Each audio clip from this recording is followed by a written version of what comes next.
I have to take smaller bites, but I just want it.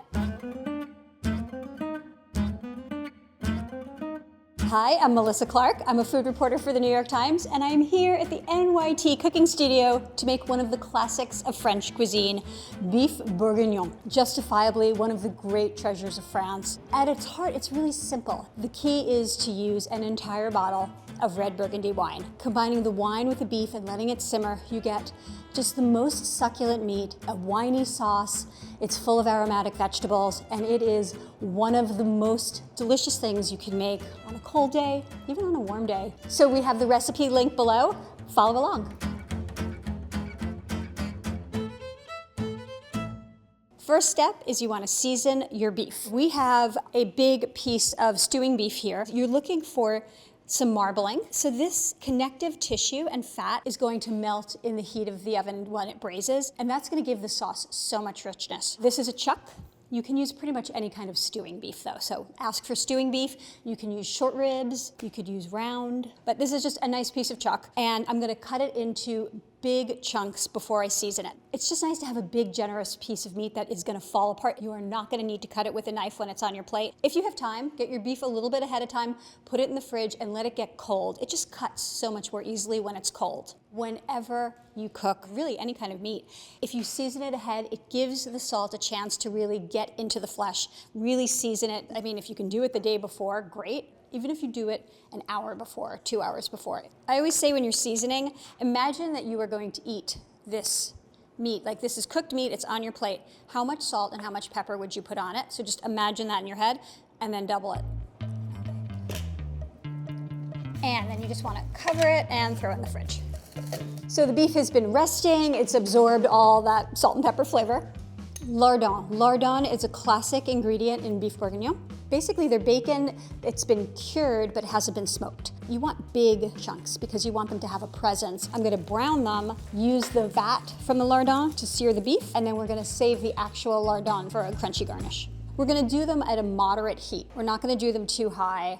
What we wanna do is render that fat. So that little white layer of fat, we want that to melt. If you notice that your lardons start to burn before they crisp up, a splash of water in your pan. I'm using this lovely shallow Dutch oven. You don't need to worry about it being shallow. You can use any kind of heavy pot to make a beef bourguignon, to make any kind of beef stew. You just want it to be something that fits in your oven, so nothing too tall, like a pasta pot may not fit in your oven. So I'm just gonna use a slotted spoon to remove the lardon and leave all that fat in the pan. So you see how beautiful the color is on these? It's dark brown, but not burnt, not too dark.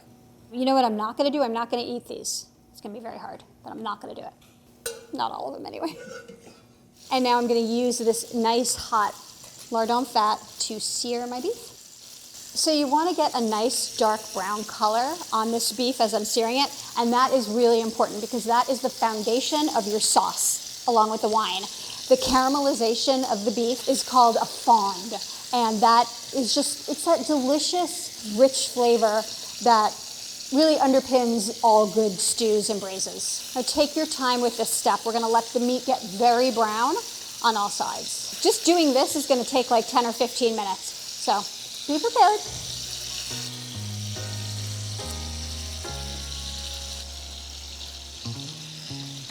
Oh man. Beef bourguignon is a really important dish to me. My parents were Francophiles, so when we went to Burgundy, we made beef bourguignon, and when we came back to Brooklyn, we of course made it, all through my childhood, and then I make it all the time now because it's really, it's so simple. It's just beef and wine and aromatics, but it's so delicious, and just the way the flavors come together, it's really one of my favorite beef stews.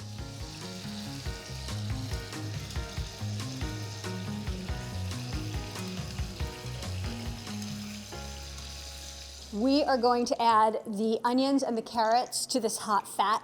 Now, the onions are going to start deglazing. Do you see on the bottom of the pan, you see all those little brown spots? That is our fond. That is our flavor bomb. So my onions are pretty finely, not finely chopped, they're chopped. And in the long cooking, they're going to dissolve and basically also add body to the sauce. I want the carrots to be in big pieces. I don't want them to dissolve. I want to see the pieces at the end of the braise, so you need to keep them pretty big. See how those brown bits are just coming right up. The liquid in the onion is dissolving it. And now the onion is taking on all that flavor.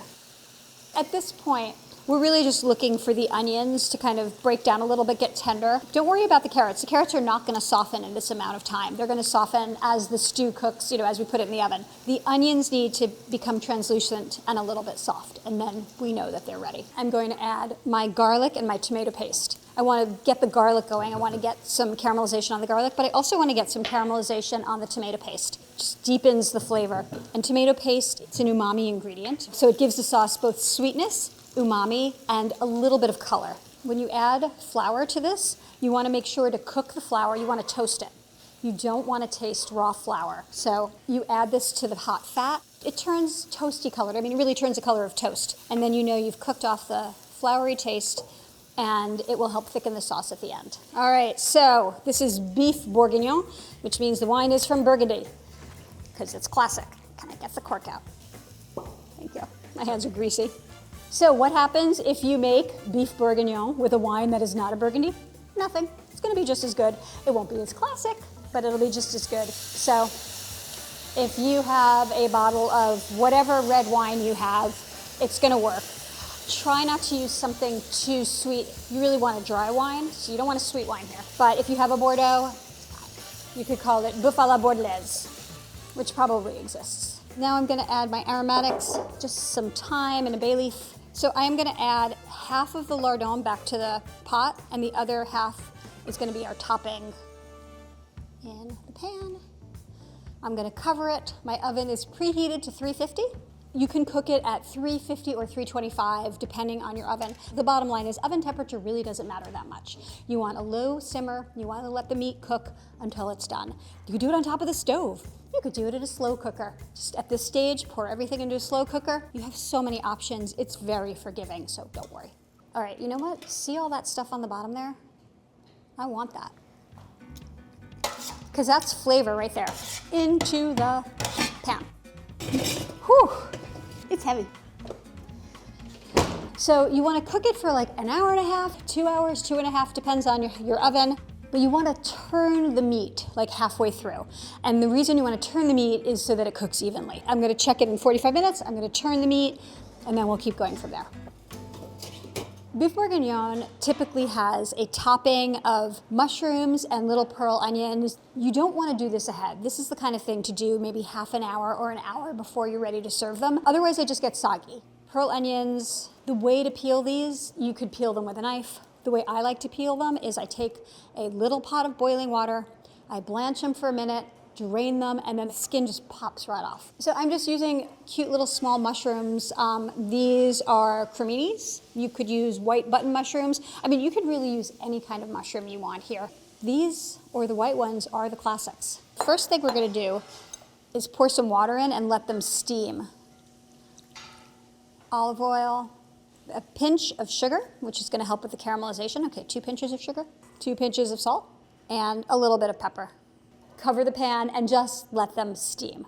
And what I'm looking for, it's gonna take like 10 or 15 minutes. I just want them to be not mushy soft, but just tender. See what's going on?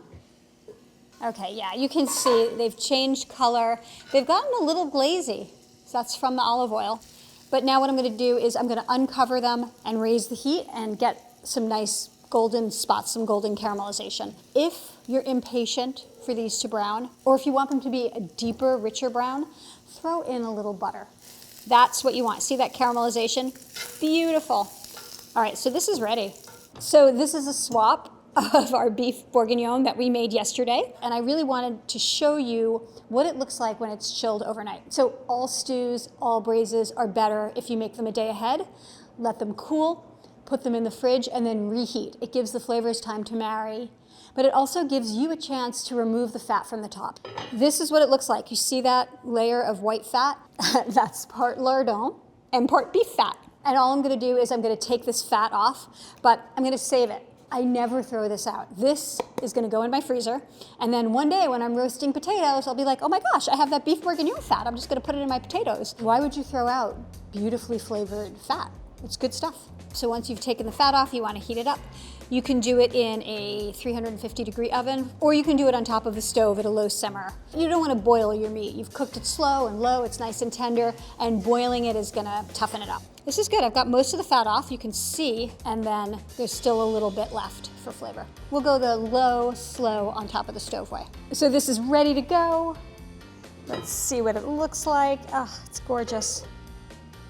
You can see how tender it is. A fork just goes right through. The sauce is nice and thick. Look, it has some body. This is important. Before you serve it, you always want to taste it. Sometimes it needs a little something, something. And also make sure to do it at the very end, because if you taste it earlier, the sauce may not have condensed as much, and it may taste, if you add salt too early, it may end up too salty at the end. So this is your last minute tasting. No, it's perfect. But if it wasn't, I would add some salt or maybe a little bit of acid, but this is perfect. So this is the perfect thing to serve over noodles or rice or mashed potatoes, but I'm gonna serve it with a big old baguette and some salted butter. My mushrooms, my beautiful onions, some of the lardon, a little bit of parsley. Oh my gosh, this is gorgeous. What do I want to say? I don't want to say anything. I want to eat this. That's what I want to say. This looks beautiful. The meat is tender. It is so succulent. It is so well flavored. The sauce is winey. It's bright. It's really good with salted butter. It's delicious. You make this for someone else or they make it for you. It's like the kindest, most loving thing you can do. It's so warming and comforting. It's not hard, but it takes care. And so this is like a palpable way to show someone that you care. You can find this recipe and so many more, like thousands more, at nytcooking.com.